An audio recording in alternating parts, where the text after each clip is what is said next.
Animal, David.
ಮಾತನ್ನ ಕರೆಕ್ಟಾಗಿ ಕೇಳಿಸ್ಕೊಡಿ. ಎಷ್ಟು ಜನಕ್ಕೆ ಲಕ್ಷ ರೂಪಾಯಿ ಆದಾಯ ಆಗಬೇಕು ಅನ್ನೋ ಆಸೆ ಇದೆ? ಕರೆಕ್ಟಾಗಿ ಐತೆ. ಲಕ್ಷ ರೂಪಾಯಿ ಹೇಗೆ ಸಂಪಾದನೆ ಮಾಡ್ಬೇಕು ಅನ್ನೋ ಈಗ ಸರ್ ಐಡಿಯಾ ಕೊಡ್ತಾರೆ. ಯಾಕೆಂತಂದ್ರೆ ಲಕ್ಷ ಸಂಪಾದನೆ ಮಾಡೋರ ಹತ್ರನೇ ಲಕ್ಷ ಹೇಗೆ ಸಂಪಾದನೆ ಮಾಡ್ಬೇಕು ಅಂತ ಕೇಳ್ಬೇಕು.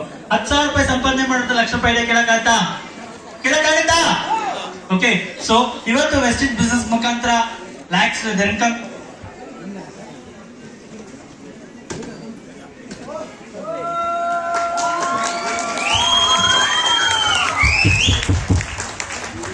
ಮದುವೆಯಲ್ಲಿ ಸ್ಟಾರ್ ಆಗ್ತಿಲ್ಲ, ಅವಾಗ ಅಚೀವ್ ಆಗಿರ್ಲಿಲ್ಲ.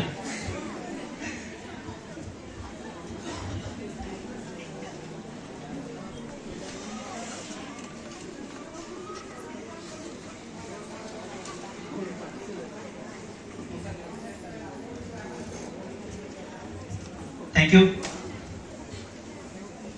ಕಾಣಿಸ್ತಾ ಇಲ್ವಾ? Thank you very much, dear leaders. Thank you very much for your precious time. Thank you.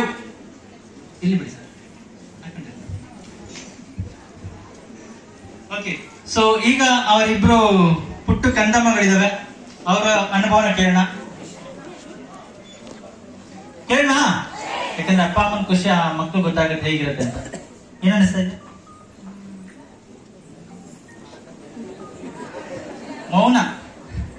ಯಾಕೆ ತುಂಬಾ ಖುಷಿಯಾದ ಸೈಲೆಂಟ್ ಆಗ್ಬಿಡ್ತೀವಿ ಸರ್ ನಾವು ಹಂಗೆ. ಸೊ ಪ್ರತಿಯೊಬ್ಬರು ಯಜಮಾನರ ಸಕ್ಸಸ್ ನಲ್ಲಿ ಹೆಂಡತಿಯವರ ಪಾಲು ತುಂಬಾ ಇರುತ್ತೆ. ಹೆಸಣ್ಣು ಸೊ ಅವರ ಧರ್ಮಪತಿ ಅವ್ರ ಮಾತನ್ನ ಕೇಳೋಣ. Good morning Vestige. ಏನ್ ಮಾತಾಡ್ಬೇಕು ಅಂತ ಗೊತ್ತಾಗ್ತಾ ಇಲ್ಲ, ಖುಷಿ ಆಗ್ತಿದೆ.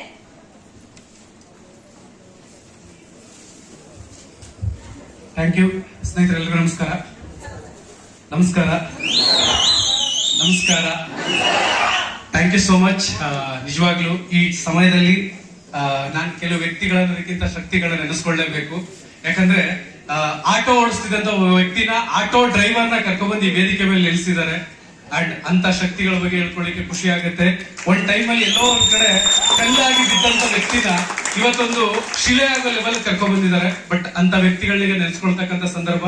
ಫಸ್ಟ್ ಆಫ್ ಆಲ್ ಆಗಿ ನನಗೆ ಜನ್ಮ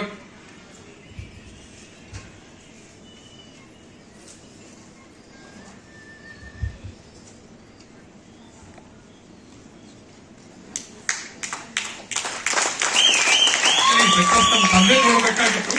ಬಟ್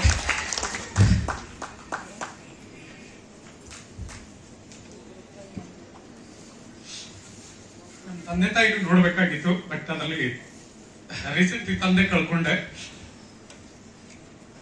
ಬಟ್ ಈ ಸಕ್ಸಸ್ ಏನಾದ್ರು ಸಿಕ್ಕಿದೆ ಅಂದ್ರೆ ನಿಜವಾಗ್ಲೂ ಅವರ ಜನ್ಮ ಕೊಟ್ಟಿದ್ದಕ್ಕೆ ಅಂತ ಹೇಳ್ಕೊಳಿಕ್ ಇಷ್ಟಪಡ್ತೀನಿ. ಹಾಗಾಗಿ ನನ್ನ ತಂದೆ ತಾಯಿ ಜೋರಾಗಿ ಚಪ್ಪಾಳೆ ಮುಖಾಂತರ ಈ ಭೂಮಿಗೆ ತಂದು ಹಾಕಿದ್ರು. ಅಂಡ್ ಅದಾದ್ಮೇಲೆ ತುಂಬಾ ಜೀವನದಲ್ಲಿ ಕಷ್ಟಪಡ್ತಿದ್ವಿ. ಯಾವ ತರ ಇತ್ತು ಕಷ್ಟ ಅಂದ್ರೆ ಒಂದ್ ಟೈಮ್ ತಿನ್ಲಿಕ್ಕೂ ತುಂಬಾ ಕಷ್ಟಪಡ್ತಿದ್ವಿ. ಅಂತ ಸಂದರ್ಭದಲ್ಲಿ ಈ ಡೈರೆಕ್ಟ್ ಸೆಲ್ಲಿಂಗ್ ಇಂಡಸ್ಟ್ರಿನ ಪರಿಚಯ ಮಾಡದಂತ ಒಬ್ಬ ವ್ಯಕ್ತಿ ಇದ್ದಾರೆ. ಬಟ್ ಅವ್ರಿಗೂ ಒಂದ್ಸರಿ ಜೋರಾಗಿ ಚಪ್ಪಾಳೆ ಮುಖಾಂತರ ಪರಿಚಯ ಮಾಡಿದ್ರು. ಪರಿಚಯ ಆದ್ಮೇಲೆ ಈ ಇಂಡಸ್ಟ್ರಿನಲ್ಲಿ ಗೆಲ್ಬೇಕು ಅಂತ ಹೊರಟಾಗ ಮೇಲ್ಗಡೆ ಅವಕಾಶ ಕೊಟ್ಟಂತ ವ್ಯಕ್ತಿನೂ ಕೂಡ ಬಿಸ್ನೆಸ್ ನ ಡ್ರಾಪ್ ಮಾಡಿ ಅವರು ಬೇರೆ ಕಂಪ್ನಿ ಅಂತ ಹುಡಿಕೊಂಡು ಹೊರಟ್ರು. ಆದ್ರೆ ನಾನು ಗೆಲ್ಬೇಕು ಅಂತ ನಾನು ಲೀಡರ್ಶಿಪ್ ಜೊತೆನಲ್ಲಿ ನಿಂತ್ಕೊಂಡೆ. ನನ್ನ ಜೊತೆನಲ್ಲಿ ನಿಂತು ನೀನ್ ಹೀಗೆ ಬೆಳಿಬೇಕು, ಹೀಗೆ ಸಕ್ಸಸ್ ಆಗ್ಬೇಕು ಅಂತೇಳಿ 1 ತಿಂಗಳು 2 ತಿಂಗಳಲ್ಲ ಸ್ನೇಹಿತರೆ, 18.5 ವರ್ಷದಿಂದ ನನ್ನ ಜೊತೆಲಿ ಇದೀನಿ ಅನ್ನೋದಕ್ಕಿಂತ ಅವ್ರ ಜೊತೆಲಿ ನಾನು ಇದೀನಿ ಅನ್ನೋದಕ್ಕೆ ತುಂಬಾ ಖುಷಿ ಆಗುತ್ತೆ. ನನ್ನ ಪ್ರೀತಿಯ ಶೇಖರ್ ಸರ್ ಅಂಡ್ ಪದ್ಮಾವತಿ ಮೇಡಮ್ಗೆ ಥ್ಯಾಂಕ್ಸ್ ಹೇಳಲಿಕ್ಕೆ ಇಷ್ಟಪಡ್ತೀನಿ. ಯಾಕಂದ್ರೆ 18.5 ವರ್ಷ ಅವ್ರ ಜೊತೆನಲ್ಲಿ ನಾನು ಜರ್ನಿ ಮಾಡಿದ್ದು. ಪ್ರತಿ ಹೆಜ್ಜೆಯಲ್ಲೂ ಕೂಡ ಗೆಲ್ಲಿಸ್ತಾ ಹೋಗು ಅಂತ ಹೇಳ್ತಾ ಅವ್ರ ಆಶೀರ್ವಾದ ಈ ವೇದಿಕೆ ಕರ್ಕೊಂಡ್ ಬಂದಿದೆ. ಅಂಡ್ ಅದರ ಜೊತೆನಲ್ಲಿ ನಮ್ಮೆಲ್ಲರನ್ನು ಕೂಡ ಕ್ರಿಯೇಟ್ ಮಾಡ್ಲಿಕ್ಕೆ ಕೊಟ್ಟಿರ್ತಕ್ಕಂಥ ತನ್ನ ಸ್ವಾರ್ಥವಾಗಿ ಯೋಚನೆ ಮಾಡದೆ ನಿಸ್ವಾರ್ಥ ಸೇವೆಯಿಂದ ನಾವೆಲ್ಲರೂ ಗೆಲ್ಲಬೇಕು ಅಂತೇಳಿ ಪ್ರತಿ ಹೆಜ್ಜೆಯಲ್ಲೂ ಕೂಡ ನಮ್ಮೆಲ್ಲರ ಯಶಸ್ಸನ್ನ ಬಯಸ್ತಿರ್ತಕ್ಕಂಥ ನಿಮ್ಮೆಲ್ಲರ ಪ್ರೀತಿಯ ಪ್ಲೇನ್ ಮಿಸ್ಟರ್ ಜೈ ಮನ್ಯವಾಸ್ ಸರ್ಗೂ ಒಂದ್ಸರಿ ಜೋರಾಗಿ ಚಪ್ಪಾಳೆ ಮುಖಾಂತರ ಅಭಿನಯಿಸ್ತೀನಿ. ಅಂಡ್ ಅದರ ಜೊತೆನಲ್ಲಿ ನಮ್ಮೆಲ್ಲರನ್ನು ಕೂಡ ಕಲ್ಲಾಗಿದ್ದಂತೆಯವ್ರನ್ನ ಸಿಲೆ ತರ ಕೆತ್ತಿ ನಮ್ಗೆಲ್ರಿಗೂ ಟ್ರೈನಿಂಗ್ ಕೊಟ್ಟು ನೀವು ಗೆಲ್ಲಬೇಕು ಅಂತೇಳಿ ಎಂಟೈರ್ ನಮ್ಮೆಲ್ಲ ಲೀಡರ್ಶಿಪ್ ಗಳ ಸಹಕಾರ ಈ ಒಂದು ವೇದಿಕೆ ಬರ್ಲಿಕ್ಕಾಗಿದೆ. ಅಂಡ್ ನಮ್ಮ ಲೀಡರ್ಶಿಪ್ ಒಂದ್ಸರಿ ಜೋರಾಗಿ ಚಪ್ಪಾಳೆ ಮುಖಾಂತರ ಅಭಿನಂದನೆ ಸಲ್ಲಿಸ್ತೀನಿ. ನಮ್ಮ ಮಸ್ತನ್ ಸರ್ ಇದಾರೆ, ಅಂಡ್ ಚಿಕ್ಕಣ್ಣ ಸರ್ ಇದಾರೆ, ಶ್ರೀನಿವಾಸ್ ಸರ್ ಇದಾರೆ, ಅಂಡ್ ತುಂಬಾ ಜನ ಲೀಡರ್ಶಿಪ್ ಇದಾರೆ. ಇವರೆಲ್ಲರ ಟ್ರೈನಿಂಗ್ ನ ಕೇಳಿ ಗೆಲ್ಬೇಕು ಅನ್ನೋ ಹುಚ್ಚಿಡ್ದಿದ್ದು ಆ ಹುಚ್ಚು ಇನ್ನ ಕಡಿಮೆ ಆಗಿಲ್ಲ, ಇನ್ನ ಜಾಸ್ತಿ ಇದೆ. ಯಾಕಂದ್ರೆ ಈ ಕೆಲವು ದಿನಗಳಿಂದ ಆ ಹುಚ್ಚು ಇನ್ನಷ್ಟು ಜಾಸ್ತಿ ಆಗಿದೆ. ಹಾಗಾಗಿ ಈ ಒಂದು ಕಲ್ಲನ್ನ ಇಲ್ಲಿ ತಂದಿಳಿಸ್ಲಿಕ್ಕೆ ಕಾರಣಕರ್ತರಾದಂತ ನನ್ನೆಲ್ಲ ಅಪ್ಲೈನ್ಸ್ ಒಂದ್ಸರಿ ಜೋರಾಗಿ ಚಪ್ಪಾಳೆ ಮುಖಾಂತರ ಅಭಿನಂದನೆ ಸಲ್ಲಿಸ್ತಾ. ಅಂಡ್ ಮೂರನೇದಾಗಿ ಈ ಲೆವೆಲ್ ಬರ್ಲಿಕ್ಕೆ ಪ್ರತಿ ಹೆಜ್ಜೆಯಲ್ಲೂ ಕೂಡ ಅಷ್ಟೇ ನಾವೇನಾದ್ರೂ ಮಾತಾಡ್ಲಿಕ್ಕೆ ಹೊರಟಾಗ, ನಾವ್ ಹೇಳೋದು ಕೇಳಕ್ ಹೊರಟಾಗ ಡೆಫಿನೆಟ್ಲಿ ನಿಮ್ ಜೊತೆ ನಾವಿರ್ತೀವಿ ಅಂತೇಳಿ ನಮ್ ಜೊತೆ ಸಾಥ್ ಕೊಟ್ಟಂತ ನನ್ನ ಪಾರ್ಟ್ನರ್ಸ್ ಅಂದ್ರೆ ತಪ್ಪಾಗುತ್ತೆ, ನನ್ನ ಫ್ಯಾಮಿಲಿ, ನನಗೆ ಬೇರೆ ಯಾವ ಫ್ಯಾಮಿಲಿನೂ ಗೊತ್ತಿಲ್ಲ. ನಮ್ಮ ವೆಸ್ಟೀಸ್ ಫ್ಯಾಮಿಲಿ ಬಿಟ್ರೆ ನನಗೆ ಯಾವ್ದು ಗೊತ್ತಿಲ್ಲ. ಯಾಕಂದ್ರೆ ಇವತ್ತಿನವರೆಗೂ ಯಾವ ಫಂಕ್ಷನ್ ಆಗಿ ಎಲ್ಲೂ ಹೋಗಿಲ್ಲ. ಆದ್ರೆ ನನ್ನ ಫ್ಯಾಮಿಲಿ ಅಂತ ಪ್ರೀತಿಸೋದು ನನ್ನ ವೆಸ್ಟೀಸ್ ಫ್ಯಾಮಿಲಿನ. ಅಂಡ್ ಅವ್ರಿಗೂ ಆರ್ಟ್ಲಿ ಥ್ಯಾಂಕ್ಸ್ ಹೇಳಲಿಕ್ಕೆ ಇಷ್ಟಪಡ್ತೀವಿ. ಒಂದ್ ಸೆಕೆಂಡ್ ಅವ್ರಿಗೂ ಜೋರಾಗಿ ಚಪ್ಪಾಳೆ ಮುಖಾಂತರ ಅಭಿನಂದನೆ ಸಲ್ಲಿಸ್ತಾ. ಅಂಡ್ ನೆಕ್ಸ್ಟ್ ಈ ವೇದಿಕೆ ಬರ್ಲಿಕ್ಕೆ ನಮ್ಮೆಲ್ಲ ಲೀಡರ್ಶಿಪ್ ಗೆಲ್ಲಲಿಕ್ಕೆ ಮೇಜರ್ ಕಾರಣ ನಮ್ಮ ಪ್ರಾಡಕ್ಟ್ ಅನ್ನ ಯೂಸ್ ಮಾಡಿ ಅವ್ರ ರಿಸಲ್ಟ್ ಇಂದ ಅವ್ರು ಚೆನ್ನಾಗಿರ್ಲಿ ಅಂತ ಆಶೀರ್ವಾದ ಮಾಡಿದಂತ ನಮ್ಮ ವೆಸ್ಟೀಜ್ ಪ್ರಾಡಕ್ಟ್ ನ ಬಳಸಿದಂತ ಎಲ್ಲಾ ಕಸ್ಟಮರ್ ಗಳ ಆಶೀರ್ವಾದ ಈ ಒಂದು ವೇದಿಕೆ ಬರ್ಲಿಕ್ಕೆ ಕಾರಣ ಆಗಿದೆ. ಅವ್ರಿಗೂ ಒಂದ್ ಸೆಕೆಂಡ್ ಜೋರಾಗಿ ಚಪ್ಪಾಳೆ ಮುಖಾಂತರ ಅಭಿನಂದನೆ ಸಲ್ಲಿಸ್ತೀನಿ. ಅಂಡ್ ಫೈನಲ್ ಆಗಿ ಇವ್ರನ್ನ ನಾನು ಪ್ರತಿ ಟೈಮಲ್ಲೂ ಈ 5 ವ್ಯಕ್ತಿಗಳನ್ನ 5 ಜನಗಳನ್ನ ಪ್ರತಿ ಟೈಮಲ್ಲೂ ಕೂಡ ನಾನು ನೆನೆಸ್ಕೊತಿರ್ತೀನಿ. ಅದಕ್ಕೆ ನಾನು ಇವ್ರನ್ನ ಶಕ್ತಿ ಅಂತ ಕರಿತೀನಿ. ಫೈನಲಿ ಈ ಬಿಸ್ನೆಸ್ ನ ಆರಂಭ ಮಾಡಿದಾಗ ತುಂಬಾ ನೆಗೆಟಿವ್ಸ್ ಮಾಡಿ, ನಿನ್ ಕೈಲಿ ಆಗಲ್ಲ, ನೀನ್ ಮಾಡಬೇಡ, ಇದೆಲ್ಲ ಬೆಳೆಯಲ್ಲ, ನೀನ್ ಇರಲ್ಲ, ನೀನು ಕೂಡ ಇದು ಮಾಡ್ಲಿಕ್ಕಾಗಲ್ಲ, ಗೆಲ್ಲಕ್ಕಾಗಲ್ಲ, ನಿನ್ ಕೈಲಿ ಮಾಡಕ್ಕಾಗಲ್ಲ ಅಂತೇಳಿ ಪ್ರತಿ ಹೆಜ್ಜೆಯಲ್ಲೂ ಕೂಡ ನೆಗೆಟಿವ್ ನ ಮಾಡಿ ನಮ್ಮನ್ನ ಗಟ್ಟಿ ಮಾಡದಂತ ನಮ್ಮೆಲ್ಲ ನೆಗೆಟಿವ್ ಮಾಡದಂತ ಸ್ನೇಹಿತರಿಗೂ ಒಂದ್ಸರಿ ಜೋರ ಚಪ್ಪಾಳೆ ಹೊಡಿ. ಯಾಕಂದ್ರೆ ಅವರ ನೆಗೆಟಿವ್ನೇ ನಮ್ಮನ್ನ ಇಲ್ಲಿ ಗೆಲ್ಲಬೇಕು ಅನ್ನೋ ಹುಚ್ಚಿಡಿಸಿದ್ದು. ಯಾಕಂದ್ರೆ ಬಿಸ್ನೆಸ್ ಬಗ್ಗೆ ಮಾತಾಡ್ಲಿಕ್ಕೆ ಕೊಟ್ಟಾಗ ಆ ಹುಚ್ಚಿಡಿಸ್ತವ್ರು ಅವ್ರ ಒಂದು ಕಡೆ. ಯಾಕಂದ್ರೆ ಎಲ್ಲಾ ಕಡೆ ಹೇಳ್ತಾ ಹೋದಾಗ ಅವ್ರು ಹೇಳ್ತಿದ್ದಂತ ಒಂದೊಂದು ಮಾತು ನಾವು ಗೆಲ್ಲಬೇಕು ಅಂತ ಅನಿಸ್ತಿತ್ತು. ಸ್ನೇಹಿತರೆ, ಹೆಸರು ರಾಜು ಅಂತೇಳಿ, ಬೇಸಿಕಲಿ ಆಟೋ ಡ್ರೈವರ್ ಆಗಿರ್ಬೇಕಾದ್ರೆ ಈ ಅವಕಾಶ ನನಗೆ ಪರಿಚಯ ಆಗಿದ್ದು. ಅದು ಒಂದು ಪೇಪರ್ ಮುಖಾಂತರ ಫಸ್ಟ್ ಪರಿಚಯ ಆಯ್ತು. ಬಟ್ ಅವಕಾಶ ಆ ಪೇಪರ್ ನೋಡಿದ ತಕ್ಷಣ ನಾವು ಇದನ್ನ ಇಷ್ಟಪಟ್ಟವರಲ್ಲ ಅಂಡ್ ಕೇಳಿದವರಲ್ಲ. ಆದ್ರೆ ಈ ಬಿಸ್ನೆಸ್ ಅಲ್ಲಿ ಗೆಲ್ಲೋದಕ್ಕೆ ಆ ಟೈಮಲ್ಲಿ ನಾನು ಬೇಡ ಅನ್ಕೊಂಡು ಒಂದು ಪೇಪರ್ ಕೊಟ್ಟಿದ್ರು. ಆ ಪೇಪರ್ ಬರ್ದಿದ್ದೇನು ಅಂದ್ರೆ, ಜೀವನದಲ್ಲಿ ಯಶಸ್ಸಾಗಬೇಕೆಂದು ಬಯಸ್ತಿದ್ದಾರೆ, ಈ ನಂಬರ್ಗೆ ಕರೆ ಮಾಡಿ ಅಂತ ಬರ್ದಿದ್ರು. ಅದನ್ನ ನೋಡಿದ ತಕ್ಷಣ ಕೆಳಗಡೆ ಬಿಸಾಕ್ತೆ. ಅವಾಗ ಆಟೋದಲ್ಲಿದ್ದಂತ ವ್ಯಕ್ತಿ ಕೇಳಿದ್ರು ಯಾಕೆ ಅಂತೇಳಿ. ಪೇಪರ್ ಬರೆದಷ್ಟು ಈಸಿಯಾಗಿ ಸಕ್ಸಸ್ ಸಿಕ್ಬಿಟ್ಟಿದ್ರೆ ಎಲ್ಲರೂ ಸಕ್ಸಸ್ ಆಗ್ತಿದ್ರು. ಎಸ್. ಅದಕ್ಕೆ ನಾನು ಇಟ್ಟೆ ಅಂತಂದಾಗ ಅವಾಗ ಅವ್ರು ಹೇಳಿದ್ರು, ನೀವು ಈ ತರ ಪೇಪರ್ ಜಾಸ್ತಿ ನೋಡಿ ನೋಡಿ ನೋಡಿ ನಿಮ್ಗೆ ಹಂಗ ಅನ್ಸಿರುತ್ತೆ, ಆದ್ರೆ ಯಾವತ್ತಾದ್ರೂ ಮೀಟಿಂಗ್ ಅಟೆಂಡ್ ಆಗಿದ್ದೀರಾ? ಇವತ್ತು ನಮ್ಮ ಈ ಒಂದು ಹಾಲ್ಗೆ ಫಸ್ಟ್ ಟೈಮ್ ಎಷ್ಟು ಜನ ಬಂದಿದ್ದೀರಾ? ಫಸ್ಟ್ ಟೈಮ್ ಇದೆ, ಮೊದಲ ಬಾರಿಗೆ. ನಿಮ್ಗೋಸ್ಕರ ಒಂದ್ಸರಿ ಜೋರಾಗಿ ಚಪ್ಪಾಳೆ ಮುಖಾಂತರ ಯಾಕೆ ಅಂದ್ರೆ ಅವತ್ತು ನನಗೆ ಇದೇ ಕಾರ್ಯಕ್ರಮದ ಬಗ್ಗೆ, ಇದೇ ತರ ಕಾರ್ಯಕ್ರಮದ ಬಗ್ಗೆ ಇಲ್ಲಿ ಬಂದ್ ನೋಡು ಅಂತ ಹೇಳಿದ್ರು. ಸ್ನೇಹಿತರೆ, ಇಲ್ಲಿ ಬಂದ್ ನೋಡೋದ್ಮೇಲೆ ಗೊತ್ತಾಯ್ತು. ತುಂಬಾ ಕಡೆ ಆಟೋದಲ್ಲಿ ಪ್ಯಾಸೆಂಜರ್ ನ ಡ್ರಾಪ್ ಮಾಡ್ತಿರ್ಬೇಕಾದ್ರೆ ಎಲ್ಲಾ ಕಡೆಲೂ ಕೂಡ ಆ ಪ್ರೋಗ್ರಾಮ್ ನಡೀತಿದೆ ಅಂದ್ರೆ ಆ ರಂಗದವ್ರು ಮಾತ್ರ ಇರ್ತಿದ್ರು. ಎಕ್ಸಾಂಪಲ್, ಈಗ ಇಲ್ಲಿ ಡಾಕ್ಟರ್ಸ್ ಪ್ರೋಗ್ರಾಮ್ ನಡೆದ್ರೆ ನಮ್ ತರ ಡ್ರೈವರ್ಸ್ ಗಳು ಇರ್ತಾರೆ, ಇರ್ತಾರ. ಇಂಜಿನಿಯರ್ಸ್ ಪ್ರೋಗ್ರಾಮ್ ನಡೆದ್ರೆ ಅಲ್ಲಿ ಕೆಲಸ ಮಾಡೋರು ಯಾರಿಲ್ಲ, ಇಂಜಿನಿಯರ್ಸೇ ಇರ್ತಾರೆ. ಬಟ್ ನನ್ಗೆ ಅವತ್ತು ಈ ಕಾರ್ಯಕ್ರಮ ನೋಡಿದಾಗ ಅನ್ಸಿದ್ದೇನೆಂದ್ರೆ, ಒಂದು ಇಲ್ಲಿ ಎಲ್ಲಾ ತರದವರು ಬೆಳೀತಿದ್ದಾರೆ. ಈ ವೇದಿಕೆ ಮೇಲೆ ನೋಡಿದ್ರೆ ಎಲ್ಲಾ ತರದವರು ಇದ್ರೆ ಇರ್ಲಿ, ಎಲ್ಲಾ ತರದವರು ಇದ್ರು. ಅಲ್ಲಿ ಕುತ್ಕೊಂಡು ನೋಡ್ಬೇಕಾದ್ರೆ ನನ್ಗೆ ಅನ್ಸಿದ್ದಿಷ್ಟೇ, ಇವ್ರೆಲ್ಲರೂ ಮಾಡ್ತಿದ್ದಾರೆ ಅಂದ್ರೆ ಜೀವನದಲ್ಲಿ ನಮಗೂ ತುಂಬಾ ಕಷ್ಟ ಇದೆ, ನಾವು ಮಾಡ್ಬೇಕು ಅಂತ ಅನ್ಕೊಳ್ಳೋ ಟೈಮ್ಗೆ ಆ ಪ್ರೋಗ್ರಾಮ್ ನೋಡ್ತಾ ನೋಡ್ತಾ ನೋಡ್ತಾ ನೋಡ್ತಾ ಒಂದು 3 ವಿಚಾರ ತುಂಬಾ ಇಷ್ಟ ಆಯ್ತು. ಮೊದಲನೇದು, ಅವಕಾಶ ನೋಡ್ತಿರ್ಬೇಕಾದ್ರೆ ಇದು ಭಾರತದ ಕಂಪನಿ ಅಂದ್ರು. ಯಾವುದು ಇದು ಇಂಡಿಯನ್ ಕಂಪನಿ ಅಂತ ಹೇಳಿದ್ರು. ನಾವು ಓದ್ಬೇಕಾದ್ರೆ ನಮ್ಮ ಮಾಸ್ಟರ್ಗಳು ಕೂಡ ಭಾರತನ ಪ್ರೀತಿಸ್ಬೇಕು, ನಮ್ಮ ಭಾರತನ ನಾವೇ ಪ್ರೀತಿಸ್ಬೇಕು. ಎಸ್.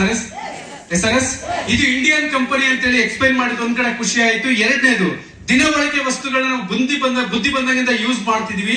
ಆ ಯೂಸ್ ಮಾಡಿದಂತ ಪ್ರಾಡಕ್ಟ್ ಅನ್ನ ನೀವು ಜಸ್ಟ್ ಚೆನ್ನಾಗಿದೆ ಅಂತ ಹೇಳೋದ್ರ ಮುಖಾಂತರ ದುಡ್ಡು ಬರುತ್ತೆ ಅಂತ ಹೇಳಿದ್ರು. ನನಗೆ ಎರಡನೇದು ಅರ್ಥ ಆಗಿದ್ದು. ಸ್ನೇಹಿತರೆ, ಮೂರನೇದು ಇನ್ನೊಂದು ಅರ್ಥ ಆಯ್ತು. ಆ ಮೂರನೇದೇನು ಅಂತಂದ್ರೆ, ನಿಜವಾಗ್ಲೂ ಇದು ನಾನು ತುಂಬಾ ಖುಷಿ ಕೊಡುತ್ತೆ. ಹೊರಗಡೆ ಫ್ಯಾಮಿಲಿ ಒಬ್ಬ ಅಣ್ಣ ಬೆಳಿತೀನಿ ಅಂದ್ರೆ ತಮ್ಮ ಸಪೋರ್ಟ್ ಮಾಡ್ಲಿಕ್ಕೆ ರೆಡಿ ಇರ್ತಾರೆ. ಎಸ್. ತಮ್ಮ ಬೆಳಿತೀನಿ ಅಂದ್ರೆ ಅಣ್ಣ ಸಪೋರ್ಟ್ ಮಾಡ್ಲಿಕ್ಕೆ ರೆಡಿ ಇರ್ತಾರೆ. ಎಸ್. ಯಾರು ಸಪೋರ್ಟಿಂಗ್ ಇಲ್ಲ. ಆದ್ರೆ ಈ ಬಿಸ್ನೆಸ್ ನೋಡ್ಬೇಕಾದ್ರೆ ನನ್ಗೆ ಅನ್ಸಿದ್ದೇನಂತಂದ್ರೆ, ಇಲ್ಲಿರ್ತಕ್ಕಂಥ ಸಪೋರ್ಟಿಂಗ್ ಸಿಸ್ಟಮ್. ನೀವ್ಯಾರೋ ನಾವ್ಯಾರೋ ಗೊತ್ತಿಲ್ಲ, ಆದ್ರೆ ಇಲ್ಲಿ ಬಂದ್ಮೇಲೆ ಎಲ್ಲರೂ ಒಂದೇ ಫ್ಯಾಮಿಲಿ ಆಗಿರ್ತೀವಿ. ಅಣ್ಣ ತಮ್ಮರ್ತಾರ, ಅಕ್ಕ ತಂಗಿರ್ತಾರ, ನಾವು ಬೆಳಿಲಿಕ್ಕೆ ಕೊಡ್ತೀವಿ. ಅಂಡ್ ಆ ಸಂದರ್ಭದಲ್ಲಿ ನನಗೆ ಅವಕಾಶ ಕೊಟ್ಟಂತ ವ್ಯಕ್ತಿಗಳೆಲ್ಲ ನಿನ್ ಕನಸ್ಗೋಸ್ಕರ ನಾನು ಸಪೋರ್ಟ್ ಮಾಡ್ತೀನಿ, ನೀನ್ ಬೆಳಿ ಅಂತ ಹೇಳ್ತಾ ಬಂದ್ರು. ನನಗಿದು ತುಂಬಾ ಖುಷಿ ಆಯ್ತು. ಯಾಕೆ ಅಂದ್ರೆ ನನ್ನ ಫ್ಯಾಮಿಲಿಯಲ್ಲೇ ನಮ್ಮ ಸಪೋರ್ಟ್ ಮಾಡಕ್ ಯಾರು ಇಲ್ಲ ಅಂತಂದ್ರೆ, ನಮ್ಮ ಲೀಡರ್ಶಿಪ್ ಎಲ್ಲರೂ ಕೂಡ ನಿಮ್ ಕನಸ್ಗೆ ನಾನ್ ಸಪೋರ್ಟ್ ಮಾಡ್ತೀನಿ ಅಂತ ಹೇಳ್ತಿದ್ರು. ಆ ಸಪೋರ್ಟ್ ನ ನೋಡಿ ಈ ಬಿಸ್ನೆಸ್ ನ ಆರಂಭ ಮಾಡಿದ್ವಿ. ಆರಂಭ ಮಾಡ್ಬೇಕಾದ್ರೆ ಕೆಲವು ಪ್ರೊಡಕ್ಟ್ಸ್ ಗಳ ಬಗ್ಗೆ ತಿಳಿಸ್ತಾ ಹೋದ್ರು. ಪ್ರೊಡಕ್ಟ್ಸ್ ಅನ್ನ ನೋಡಿದ್ವಿ. ಅಂಡ್ ಆ ಪ್ರೊಡಕ್ಟ್ಸ್ ಅಲ್ಲಿ ನನ್ನ ಹೆಂಡತಿ ಇಲ್ಲೇ ಇದ್ದಾರೆ, ಈಗ ಸ್ಟೇಜ್ ಅಲ್ಲಿ ನೋಡಿದ್ರಿ. ಆಯ್ತಾ, ಅವರು PCOD ಪ್ರಾಬ್ಲಮ್ ಅಲ್ಲಿ ತುಂಬಾ ಪ್ರಾಬ್ಲಮ್ ಅಲ್ಲಿ ಇದ್ರು. ಆ ನೋವು ಹೆಂಗಿತ್ತು ಅಂತಂದ್ರೆ, ಆ 3 ದಿನ ಬಂದ್ರೆ ನಾನು ಆಟೋಗೆ ಹೋಗಕ್ ಆಗ್ತಿರ್ಲಿಲ್ಲ. ಯಾಕಂದ್ರೆ ಅಷ್ಟು ಪೇನ್ ಇದೆ. ಸ್ನೇಹಿತರೆ, ಆ ಪೇನ್ ಇದ್ದಿದ್ರಿಂದ ಇಲ್ಲಿ ಬಂದಿದ್ನೆಲ್ಲ ತಿಳ್ಕೊಂಡು ನೋಡಾದ್ಮೇಲೆ ಫಸ್ಟ್ ಪ್ರಾಡಕ್ಟ್ ಅಂತ ಸ್ಟಾರ್ಟ್ ಮಾಡಿದ್ದು ನನ್ನ ಮಿಸ್ಸಸ್ಗೆನೆ. ನಿಜವಾಗ್ಲೂ ಇವತ್ತು ತುಂಬಾ ಖುಷಿ ಆಗುತ್ತೆ. 28 ದಿನ ನಮ್ಮಲ್ಲಿ ಇರ್ತಕ್ಕಂಥ ಪ್ರಾಡಕ್ಟ್ಸ್ ಇದಕ್ಕೆ ಹಾಸ್ಪಿಟಲ್ ತೋರಿಸಿದ್ವಿ. ಹಾಸ್ಪಿಟಲ್ ಅಲ್ಲೂ ಕೂಡ ಎಲ್ಲಾ ಕಡೆ ನೋಡೋದ್ಮೇಲೆ ಕೆಲವು ಮಾತ್ರೆ ಕೊಟ್ಟಿದ್ರು. 2 ಅವರ್ 3 ಅವರ್ ಒಂದ್ಸಲ ಒಂದು ಮಾತ್ರೆ ತಿನ್ನಿ ಅಂತೇಳಿ. ಆದ್ರೆ ಅವತ್ತು ನಮ್ ಸಾರ್ ಹತ್ರ ಮಾತಾಡ್ಬೇಕಾದ್ರೆ ನಮ್ ಸಾರ್ ಹೇಳಿದ್ರು, ಇದಕ್ಕೇನ್ ಜಾಸ್ತಿ ಇಲ್ಲ, ಕೆಲವು ಪ್ರಾಡಕ್ಟ್ಸ್ ಗಳಿದೆ, ಇದನ್ನ ಯೂಸ್ ಮಾಡು. ಆದ್ರೆ ಇದು ಆಯುರ್ವೇದ, ತಿಂದಿದ ತಕ್ಷಣ ಗುಣ ಆಗಲ್ಲ. ಆಯ್ತಾ, ಮಿನಿಮಮ್ 6 ಮಂತ್ ಯೂಸ್ ಮಾಡ್ಬೇಕು ಅಂತ. ಅವಾಗ ಅನ್ನಿಸ್ತು, ಹಾಸ್ಪಿಟಲ್ ಅಷ್ಟೆಲ್ಲ ಓಡಾಡಿದೀವಿ, ಬಟ್ ಅವ್ರು ಮಾತ್ರೆ ಕೊಟ್ಟರು ಕಡಿಮೆ ಆಗತ್ತೆ ಅಂತ ಹೇಳ್ತಿಲ್ಲ. ಇವ್ರು ಜಸ್ಟ್ 6 ತಿಂಗಳು ಬಳಸಿ ಅಂತೇಳಿ, ಬೇರೆ ಏನು ಪ್ರಾಡಕ್ಟ್ ಅಲ್ಲ. ನಿಮಗೆ ಗೊತ್ತಿರ್ತಕ್ಕಂಥ ಪ್ರಾಡಕ್ಟ್ ಅಕ್ಸೆ ಬೀಜದಿಂದ ಮಾಡಿರ್ತಕ್ಕಂಥ ಒಂದು ಫ್ಲಾಕ್ಸ್ ಆಯಿಲ್, ಎರಡನೇದು ಒಂದು ಅಲೋವೆರಾ, ಮೂರನೇದು ಒಂದು ಗ್ಯಾನೋಡರ್ಮಾ, 4ನೇದು ಒಂದು ಸತಾವರಿ ಅಂತೇಳಿ ಕೊಟ್ಟು ಕಾಲ್ಗೊಂದು ಫುಟ್ ಪ್ಯಾಚ್ ಕೊಟ್ರು. ಈ ಪ್ರಾಡಕ್ಟ್ ಯೂಸ್ ಮಾಡಿ ಸ್ನೇಹಿತರೆ 28ನೇ ದಿನಕ್ಕೆ ಮತ್ತೆ ಪೀರಿಯಡ್ ಆಗ್ಬೇಕಾದ್ರೆ ಅವ್ರ ಮಾತಂದ್ರು, ನನ್ಗೇನು ಪೇನ್ ಇಲ್ಲ, ಆರಾಮಾಗಿ ಆಟೋ ಹೋಗಿ. ಸ್ನೇಹಿತರೆ, ಒಂದು ಪ್ರಾಡಕ್ಟ್ ರಿಸಲ್ಟ್ ಈ ಪ್ರಾಡಕ್ಟ್ ರಿಸಲ್ಟ್ ನಮ್ಮನ್ನ ಮಾಡಬೇಕು ಅಂತ ಅನ್ನಿಸ್ತು. ಆ ಪ್ರಾಡಕ್ಟ್ ನ ದಿನಗಳಲ್ಲಿ ಹೇಳ್ತಾ ಇದ್ರು, ರಾಜು ಬಂದಿದ್ನ, ಸೋಪು ಸಾಂಪು ಅಂತ ತಲೆ ತಿನ್ನಕ್ ಬಂದಿದ್ನ ಅಂತ ಈ ಲೆವೆಲ್ ಮಾತಾಡ್ಲಿಕ್ಕೆ ಸ್ಟಾರ್ಟ್ ಮಾಡೋದು. ಒಂದ್ ಕಡೆ ರಿಲೇಷನ್ ಯಾರು ತಗೊಳ್ಳಿಲ್ಲ, ಇನ್ನ ಉಳಿದಿರೋರು ಯಾರು ಯಾರು ಯಾರು ಫ್ರೆಂಡ್ಸ್ ಇದಾರೆ. ಆ ಫ್ರೆಂಡ್ಸ್ ಗೆ ನಾವ್ ಇದ್ರ ಬಗ್ಗೆ ಮಾತಾಡ್ಬೇಕು ಅಂತ ಹೊರಟಾಗ ಸ್ನೇಹಿತರೆ, ಆ ಫ್ರೆಂಡ್ಸ್ ಅನ್ನ ಕರ್ಕೊಬಂದು ಈ ತರ ಪ್ರೋಗ್ರಾಮ್ ನ ತೋರಿಸಿದಾಗ ನನ್ನ ಕ್ಲೋಸ್ ಫ್ರೆಂಡ್ 1ನೇ ಕ್ಲಾಸ್ ಇಂದ ಜೊತೆಲೆ ಆರಂಭ ಮಾಡಿದ್ವಿ, SSLC ಜೊತೆಲೆ ಫೇಲ್ ಆದ್ವಿ. ಬೆಂಗಳೂರು ಬರ್ಬೇಕಾದ್ರೆ 2-3 ತಿಂಗಳು ಹೆಚ್ಚು ಕಡಿಮೆ ಅಷ್ಟೇ. ಊರಲ್ಲಿ ಎದುರುಗಡೆ ಮನೆ, ಅವ್ರನ್ನ ಕರ್ಕೊಂಡ್ಬಂದ್ ಈ ತರ ಒಂದು ಚಿಕ್ಕ ಪ್ರೋಗ್ರಾಮ್ ಇತ್ತಾಗ ಇಷ್ಟು ದುಡ್ದಿರ್ಲಿಲ್ಲ. ಚಿಕ್ಕ ಪ್ರೋಗ್ರಾಮ್ ನಡೀಬೇಕಾದ್ರೆ ಕರ್ಕೊಂಡ್ಬಂದ್ ತೋರಿಸ್ದೆ, ಎಲ್ಲ ಆದ್ಮೇಲೆ ಬಿಡು ನೀನ್ ಮಾಡ್ತಿದ್ಯಲ್ಲ ನಾನು ಜಾಯ್ನ್ ಆಯ್ತೀನಿ ಅಂತ ಹೇಳಿದ್ರು ಅನ್ಕೊಂಡ್ರ? ಅವ್ರ ಒಂದೇ ಒಂದ್ ಮಾತಂದ್ರು, ಎಲ್ಲ ತಲೆನ ಬ್ಲೇಡ್ ಅಲ್ಲಿ ಕೂದ್ರೆ ಇವ್ರ ಮಾತಲ್ಲೇ ಚೆನ್ನಾಗಿ ಕುಯ್ದು ಬಿಡ್ತಾವ್ರೆ, ಇದ್ರ ಸವಸ ನಿಮ್ಗೆ ಬೇಕಾ ಅಂತ ಕೇಳಿದ್ರು. ಈಗ ನಾವು ಮಾಡ್ಬೇಕು ಅಂತ ಮೋಟಿವೇಟ್ ಆಗ್ತೀವಿ. SRS ಆಗ್ತೀವಾ? ಆಗ್ತಿದ್ವಿ. ಯಾಕೆ ಹೇಳಿ? ನನ್ನ ಅಪ್ಲೈನ್ಸ್ ಹೇಳಿದ್ರು ಫಸ್ಟ್, ನೀನ್ ಹೇಳಿದವರೆಲ್ಲ ಬರಲ್ಲ, ಆದ್ರೆ ನಿನ್ ತರ ಕನಸುಗಾರ ಇದ್ರೆ ಡೆಫಿನೆಟ್ಲಿ ಬರ್ತಾರೆ ಅಂತ ಹೇಳಿದ್ರು. ಆಗ ಅನ್ಸಿಟ್ಟು ಅವ್ರಂಗ್ ಹೇಳಿದ ತಕ್ಷಣ ಬಿಡಿ ಇವರಲ್ಲ ನೆಕ್ಸ್ಟ್ ನಮ್ ಸಾರಿ ಹೇಳ್ಕೊಟ್ಟಿದ್ರು. ನೋ ಅಂತಂದ್ರೆ NO ಅಂತ ಏನಿದೆ, ನೋ ಅಂದ್ರೆ ನೆಕ್ಸ್ಟ್ ಆಪ್ಷನ್ ಇದೆ ಅಂತ ಹೇಳ್ತಿದ್ರು. ಅದೇ ರೀತಿ ನೆಕ್ಸ್ಟ್ ಆಪ್ಷನ್ ಅಂತ ಹೇಳಿ ಇನ್ನೊಬ್ರಿಗೆ ಮಾತಾಡಿದ್ವಿ. ಅವ್ರು ಆ ಫ್ರೆಂಡ್ ಏನ್ ಹೇಳ್ದ ಅಂದ್ರೆ, ಅವ್ರ ಒಂದ್ ಟೈಮ್ ಅಲ್ಲಿ ಬೆಂಗಳೂರಿಗೆ ಬಂದಾಗ 2001-2002ರಲ್ಲಿ ಒಂದು ಅನ್ನ ಸಾಂಬಾರ್ 6 ರೂಪಾಯಿ. 6 ರೂಪಾಯಿ ಟೈಮಲ್ಲಿ ಒಂದು ಅನ್ನ ಸಾಂಬಾರ್ ತಿನ್ಲಿಕ್ಕೂ ನಮ್ಮ ಹತ್ರ ದುಡ್ಡಿಲ್ಲ. ಅವ್ರು 4 ರೂಪಾಯಿ ಕೊಟ್ಟರು, ನಾನು 2 ರೂಪಾಯಿ ಇತ್ತು, 2 ರೂಪಾಯಿ ಹಾಕಿ ಒಂದು ಅನ್ನ ಸಾಂಬಾರ್ ತಗೊಂಡು ಒಂದೇ ಪ್ಲೇಟ್ ಅಲ್ಲಿ ತಿಂದಂತ ಸ್ನೇಹಿತ. ಯಾಕೆ ಇದನ್ನ ಹೇಳ್ತಿದೀನಿ ಅಂದ್ರೆ, ನಮ್ ಫಸ್ಟ್ ಟೈಮ್ ಬಂದಿರೋರಾಗ್ಲಿ, ಹೊಸದಾಗಿ ಸ್ಟಾರ್ಟ್ ಮಾಡೋರಾಗ್ಲಿ, ಇಲ್ಲಿಂದ ಹೋದ್ಮೇಲೆ ನೀವು ಹೇಳಕ್ ಹೋದ್ ಬಂದೇ ಬರೋದು. ನಮಗೂ ಇದು ಬಂತು. ಆ ಟೈಮಲ್ಲಿ ಒಂದೇ ತಟ್ಟಲ್ಲಿ ತಿಂದಂತ ಸ್ನೇಹಿತ ಕರ್ಕೊಂಡ್ ಪ್ರೋಗ್ರಾಮ್ ತೋರ್ಸಿದ್ವಿ. ಎಲ್ಲ ನೋಡಾದ್ಮೇಲೆ, ರಾಜಾ ಇದೇನಿದ್ರು ಚೆನ್ನಾಗಿ ಓದ್ಕೊಂಡು ಸುಟ್ಟು ಬುಟ್ಟು ಹಾಕೊಂಡು ನಿಂತ್ಕೊಳ್ಳೋದು ಕರೆಕ್ಟ್. ನೀನ್ ಆಟೋ ಓಡಿಸ್ತಾ ಇದೀಯಾ, ಭಾನುವಾರ ದಿನ ಫ್ರೀ ಆಗಿದ್ದಾಗ ನನ್ ಜೊತೆಲಿ ಬಂದ್ಬಿಡು, ನಿನ್ಗೆ ಯಾವ್ದಾರ ಗ್ರೌಂಡ್ ಅಲ್ಲಿ ಕಾರ್ ಕಲ್ಸ್ಕೊಡ್ತೀನಿ, ನಿನ್ಗೆ ಕಾರ್ ಕಲ್ಸ್ಬಿಟ್ಟು ಒಂದ್ 15,000 ಸ್ಯಾಲ್ರಿ ಒಂದ್ ಕೆಲಸ ಕೊಡಿಸ್ತೀನಿ ಅಂತ ಹೇಳೋದು. ಸ್ನೇಹಿತರೆ, ಆತರ ಹೇಳ್ತಾ ಕೊನೆಗೆ ನಮ್ಮ ಸ್ನೇಹಿತರುಗಳು ಹೆಂಗ್ ಬಂದ್ರು ಅಂತಂದ್ರೆ, ಎಲ್ಲಾದ್ರೂ ನಾವು ಒಂದೇನಾದ್ರೂ ಮಿಸ್ ಆಗಿ ಫಂಕ್ಷನ್ಗೆ ಎಲ್ಲಾರು ಹೋದ್ರೆ, ನಾವ್ ಯಾವಾಗ ಫಾರಿನ್ ಟ್ರಿಪ್ ಅಂತ ಹೇಳ್ತಿದ್ವಿ, ಆವಾಗ ಅಲ್ಲಿ ನಮ್ಮನ್ನ ರೇಗಿಸೋರು. ಏನಂತ ರೇಗಿಸ್ತಿದ್ರು ಅಂದ್ರೆ, ಫಾರಿನ್ ಟ್ರಿಪ್ ಹೋಗಿ ಬಂದಪ್ಪ ಫ್ಲೈಟ್ ಹತ್ತಿದ ಅಂತ ಕೇಳೋರು. ನಾವು ಫಾರಿನ್ ಟ್ರಿಪ್ ಬಗ್ಗೆ ಅಂತ ಎಕ್ಸ್ಪ್ಲೈನ್ ಮಾಡಿದ್ರೆ, ಎಷ್ಟೋ ಜನ ಸ್ನೇಹಿತರು ನಮ್ಮ ಫ್ಯಾಮಿಲಿಲಾಗ್ಲಿ ಫ್ರೆಂಡ್ಸ್ ಅಲ್ಲಾಗ್ಲಿ ಹೇಳ್ತಿದ್ದೇನೆಂದ್ರೆ, ಇಷ್ಟು ದಿನ ಆಟೋ ಓಡಿಸಿದ್ಯಾ, ಯಾವತ್ತಾದ್ರೂ ಒಂದು ದಿನ ಏರ್ಪೋರ್ಟ್ ಒಳಗಡೆ ಹೋಗಿದ್ಯಾ ಅಂತ ಕೇಳೋರು. ಒಂದ್ ಕಡೆ ಅವ್ರು ಮಾತಾಡೋರು. ಎಗೇನ್ ಅದಾದ್ಮೇಲೆ ನಾವು ಕಾರ್ ತಗೋತೀವಿ ಅಂತ ಹೇಳಿದ್ರೆ, ನಮ್ ಹುಡುಗರು ಡೈರೆಕ್ಟ್ ಆಗಿ ಹೇಳೋರು, ಆ ಕಿತ್ತೋಗಿರೋ ಆಟೋಗೆ ಫಸ್ಟ್ ಒಂದು ಟೈರ್ ಹಾಕ್ಸ್ಕೊ, ಆಮೇಲೆ ಕಾರ್ ಬಗ್ಗೆ ಯೋಚನೆ ಮಾಡುವಂತ ನಾವು. ಇನ್ ಕೆಲವ್ರಿಗೆ ನಾವು ದುಡ್ಡು ಸಂಪಾದನೆ ಮಾಡ್ತೀವಿ ಅಂದ್ರೆ, ನಮ್ಗೆ ಅವಾಗ ದೊಡ್ಡ ಶ್ರೀಮಂತರಾಗಿದ್ವಿ, ಒಂದು ತಿಂಗಳು 34,000 ಬಡ್ಡಿ ಕಟ್ಟಬೇಕಾಗಿತ್ತು. ಆ 34,000 ಬಡ್ಡಿ ಕಟ್ಟಬೇಕಾಗಿರೋದಕ್ಕೆ ನಾನು ಇಲ್ಲಿ 50,000 ಸಂಪಾದನೆ ಮಾಡ್ತೀನಿ, 1,00,000 ಸಂಪಾದನೆ ಮಾಡ್ತೀನಿ ಅಂತಂದ್ರೆ, ಆಗ ನಮ್ಮ ಫ್ರೆಂಡ್ಸ್ ಗಳು ಹೇಳೋರು, ಫಸ್ಟ್ ಅವ್ರ ಹತ್ರ ದುಡ್ಡು ಇಸ್ಕೊಂಡ್ರೆ ಬಡ್ಡಿ ಕಟ್ಕೊ, ಆಮೇಲೆ ನೀನು 50,000 60,000 ಮಾತಾಡುವೆ. ಸ್ನೇಹಿತರೆ, ಅವರೆಲ್ಲ ಹೇಳ್ತಿದ್ರು, ನಮ್ಗೆ ತುಂಬಾ ಖುಷಿ ಆಗ್ತಿತ್ತು. ಯಾಕೆ ಹೇಳಿ? ನಾವು ಮರ್ತೃನು ನಮ್ ಕನಸನ್ನ ಸಂಬಳ ತಗೊಳ್ಳದೆ ಅವ್ರ ನಮ್ಮನ್ನ ನೆನಪಿಸ್ತಿದ್ದಾರೆ ಅಂತಂದ್ರೆ ಅವರೇ ಗ್ರೇಟ್ ಅಂತೇಳಿ ಅವ್ರನ್ನ ಖುಷಿ ಪಡ್ತಿದ್ವಿ. ನಮ್ ಸಂಬಳ ತಗೊಳ್ಳದಲ್ಲೇ ನನ್ನ ಕನಸನ್ನ ಅವ್ರು ಎಚ್ಚರಿಸ್ತಿದ್ದಾರೆ ಅಂತೇಳಿ ಇದ್ರ ಬಗ್ಗೆ ಸೀರಿಯಸ್ಲಿ ಸ್ಟಾರ್ಟ್ ಮಾಡ್ತಾ ಹೋದ್ವಿ. ಸ್ನೇಹಿತರೆ, ವೆಸ್ಟೀಜ್ ತುಂಬಾ ಈಸಿ ನಮ್ಮೆಲ್ಲರಿಗೂ. ಬಸ್ ಅನ್ನ ಪದ ಬರುತ್ತಾ ಬರಲ್ಲ? ಸ್ಪೆಲ್ಲಿಂಗ್ ಏನಕ್ಕೆ ಗೊತ್ತಿಲ್ಲ ಹೇಳಿ. SLC ಫೇಲ್ ಏನು? BUS. ವೆಸ್ಟೀಜ್ ಎಷ್ಟು ಸಿಂಪಲ್ ಅಂದ್ರೆ, ಬಸ್ ಅನ್ನ ಪದ ಯಾರ್ಗೆ ಹೇಳಕ್ ಬರುತ್ತೋ ಅವರೆಲ್ಲರೂ ವೆಸ್ಟೀಜ್ ಅಲ್ಲಿ ವಿನ್ನರ್ಸ್. ಯಾಕೆ ಅಂದ್ರೆ BUS, ಬೈ ಯೂಸ್ ಶೇರ್, ಇದು 3 ಕೆಲಸ ಮಾಡ್ಬೇಕಾದ್ರೆ ವೆಸ್ಟೀಜ್ ಅಲ್ಲಿ. ನಾವ್ ಬೇರೆ ಏನು ಮಾಡಿ ಇದು 3 ಕೆಲಸ. ಇದನ್ನ ಯೂಸ್ ಮಾಡ್ತಾ ಇದ್ರು, ಮಾತಾಡ್ತಾ ಹೋದ್ವಿ. ಯಾರು ಬರಲ್ಲ ಅಂತಾರೋ ಅವ್ರ ಬಗ್ಗೆ ತಲೆ ಕೆಡಿಸ್ಕೊಳಕ್ ಹೋಗ್ಲಿಲ್ಲ. ಯಾರು ನಮ್ಮನ್ನ ಹೇಳಿಸ್ತಿದ್ರು, ಎಷ್ಟೋ ಜನಕ್ಕೆ ನಾವು ಪ್ರಾಡಕ್ಟ್ ತಗೊಂಡು ಹೋದಾಗ ಕೆಲವ್ರು ಹೇಳ್ತಿದ್ರು, ನಿಂಗೆ ನಾಚ್ಯ ಮಾನ ಮರ್ಯಾದೆ ಇಲ್ವಾ ಅಂತ ಕೇಳೋರು. ಇನ್ನ ಕೆಲವ್ರು ಹೇಳೋರು, ಇದೆಲ್ಲ ವರ್ಕ್ ಆಗಲ್ಲ, ಯಾಕೆ ಮಾಡ್ತೀಯಾ ಅಂತ. ಸ್ನೇಹಿತರೆ, ಆದ್ರೆ ಒಂದೇ ಒಂದ್ ಕೆಲಸ ಕಲ್ಸಿದ್ರು ನನ್ನ ಅಪ್ಲೈನ್. ಏನ್ ಕೆಲಸ ಅಂದ್ರೆ, ನಿನಗೆ ಏನೇ ನೆಗೆಟಿವ್ಸ್ ಅಂತ ಬಂದ್ರು, ಅಥವಾ ನೀನ್ ಬೆಳಗ್ಗೆಯಿಂದ ಸಾಯಂಕಾಲವರೆಗೆ ಏನೇ ಕೆಲಸ ಮಾಡಿದ್ರು ಕೂಡ ನಿಮ್ಮ ಅಪ್ಲೈನ್ ಹತ್ರ ತಿಳಿಸ್ಕೊಳ್ರಿ ಅಂತ. ಆ ಟೈಮಲ್ಲಿ ಎಲ್ಲ ಮಾಡ್ಬೇಕಾದ್ರೆ ನನ್